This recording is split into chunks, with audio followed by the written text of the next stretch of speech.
নতুন আরেকটি অধ্যায় শুরু হয়েছে, যে অধ্যায় ঢাকা বিশ্ববিদ্যালয়ের কেন্দ্রীয় লাইব্রেরির সামনে থেকে শুরু হয়েছিল, অতঃপর শহীদ মিনার, রাজু ভাস্কর্য, শাহবাগ থেকে যা পুরো দেশে ছড়িয়ে পড়ে। সেই জায়গায় এমন অসংখ্য ঘটনা হয়েছে যেগুলো কিছুগুলো প্রত্যাশিত থাকলেও এমন অনেক কিছু ছিল যেগুলো অপ্রত্যাশিত। সেই জায়গা থেকে আমরা সকলেই শারীরিক বা মানসিকভাবে একটি বিপর্যস্ত অবস্থায় রয়েছি।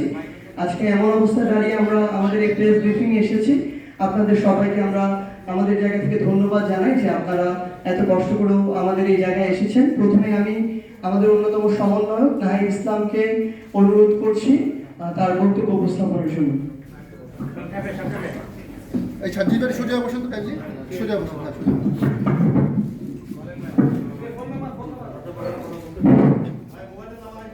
ওটা সংস্কারের প্রজ্ঞাপন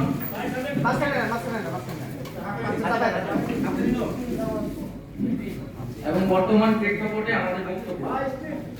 5ই জুন মহামান্য হাইকোর্ট 2018 সালের পরিপত্রকে বাতিল করে যে রায় দিয়েছিলেন তার প্রতিবাদে আমাদের আন্দোলনের সূত্রপাত ঘটে। গত 1 জুলাই থেকে বৈষম্য বিরোধী ছাত্র আন্দোলনে অথবা স্টুডেন্ট এগেইনস্ট ডিসক্রিমিনেশনের ব্যানারে বাংলাদেশের কোটা সংস্কারের দাবিতে আমরা দুবার আন্দোলন করে চলি।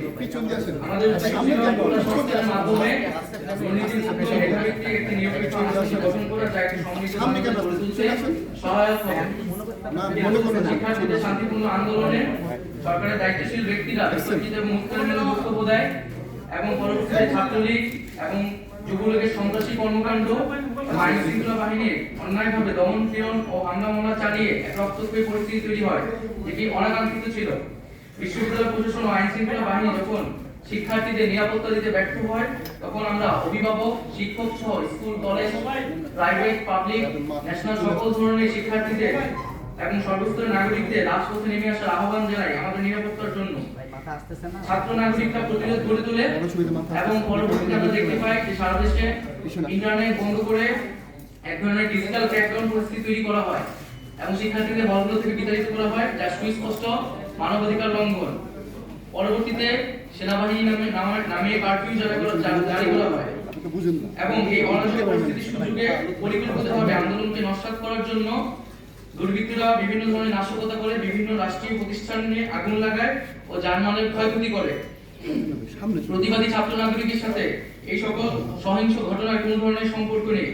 এটা স্পষ্ট সরকারের দায়িত্বহীন আচরণ ও দমনপীড়ন নীতির জন্য এই অরাজক পরিস্থিতি তৈরি হয়েছে। এর দায় সম্পূর্ণ সরকারের।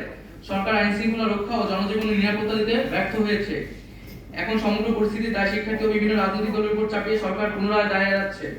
আমরা প্রথম থেকে সরকারের সাথে আলোচনার কথা বলেছি, কিন্তু সরকার ডিজিটাল ক্র্যাকডাউন করে ক্যাম্পাস থেকে শিক্ষার্থীদের বিতরণ করে রাস্তায় নিরীহ জনগণের উপর গুলি চালানো অবস্থায় আমাদের সংলাপের আহ্বান জানিয়েছিল। আমরা সেই আহ্বান প্রত্যাখ্যান করেছি। ফলস্বরূপ আমাদের আন্দোলনের 1 নং সমন্বয়ক মোহাম্মদ নাহিদ ইসলাম অর্থাৎ আমাকে গুম করে 24 ঘন্টা শারীরিক ও মানসিক নির্যাতন করা হয়। অন্য কিছু সমন্বয় সরকারি প্রতিনিধির কাছে তাদের বক্তব্য, কিছু দাবি পেশ করতে গেলে সেটাকে সংলাপ বলে মিডিয়ায় প্রোপাগান্ডা চালানো হয়। গুম, গ্রেফতার, প্রোপাগান্ডা, ডিজিটাল ক্র্যাকডাউন, কারফিউ, রাষ্ট্রযন্ত্রের সকল শক্তিকে ব্যবহার করে সরকার বৈষম্য বিরোধী ছাত্র আন্দোলন ও প্রতিবাদী ছাত্র নাগরিককে ছত্রভঙ্গ করে দেওয়ার চেষ্টা করেছে। করে এখন কোটা সংস্কারের প্রজ্ঞাপন দিয়েছে। রক্ত ও লাশের উপর দাঁড়িয়ে এই প্রজ্ঞাপন শিক্ষার্থী ও নাগরিকদের প্রতি নির্মমতার আরেকটি ইতিহাস হয়ে থাকলো। কোটা সংস্কার ছিল একটি অরাজনৈতিক ও শিক্ষার্থীদের স্বার্থের আন্দোলন। সরকার এটিকে প্রথম থেকে রাজনৈতিকভাবে মোকাবেলা করতে চেয়েছিল। সরকার বিরোধী, মুক্তিযুদ্ধ বিরোধী, রাজাকারের সন্তান নানা ত্যাগ দিয়ে স্বতঃস্ফূর্ত আন্দোলনকে নস্যাৎ করার চেষ্টা করা হয়েছিল। এত কিছুর পরে আমরা মনে করি মহামান্য সুপ্রিম কোর্ট শিক্ষার্থীদের পক্ষে কথা বলেছে। সেই অনুযায়ী সরকার প্রজ্ঞাপন দিয়েছে। কিন্তু আমরা সুস্পষ্টভাবে বলতে চাই, কোটা ব্যবস্থার অন্যতম প্রধান স্টেক হোল্ডার হচ্ছে আন্দোলনরত শিক্ষার্থীরা এবং পাশাপাশি অন্যান্য কোটা যারা প্রায় তারাও এই কোটা ব্যবস্থার একটি স্টেক হোল্ডার এক একজন। সেই স্টেক হোল্ডারদের সাথে আলোচনা সংলাপ ব্যতীত এই ধরনের প্রজ্ঞাপন সমীচীন নয়। আমরা চেয়েছিলাম একটি সংলাপের মাধ্যমে সকল পক্ষের সম্মতির ভিত্তিতে একটি প্রজ্ঞাপন হবে, যাতে নতুন করে আর কখনো সমস্যা তৈরি না হয়। সংলাপের যথাযথ পরিবেশ তৈরি করে শিক্ষার্থীদের অংশগ্রহণ নিশ্চিত করে গোটা সমস্যার চূড়ান্ত সমাধান আমরা চাই। আমরা সংবিধান অনুযায়ী অনগ্রসর জনগোষ্ঠীর জন্য কোটা ব্যবস্থার কথা বলেছিলাম। আমরা মুক্তিযোদ্ধাদের সন্তান পর্যন্ত কোটার ব্যবস্থার কথা বলেছিলাম এবং এই বিষয়গুলো আমরা দেখেছি প্রজ্ঞাপনে প্রতিফলিত হয়েছে।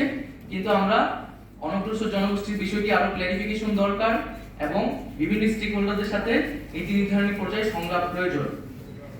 তবে সরকার চাইলে যে কোনো মুহূর্তে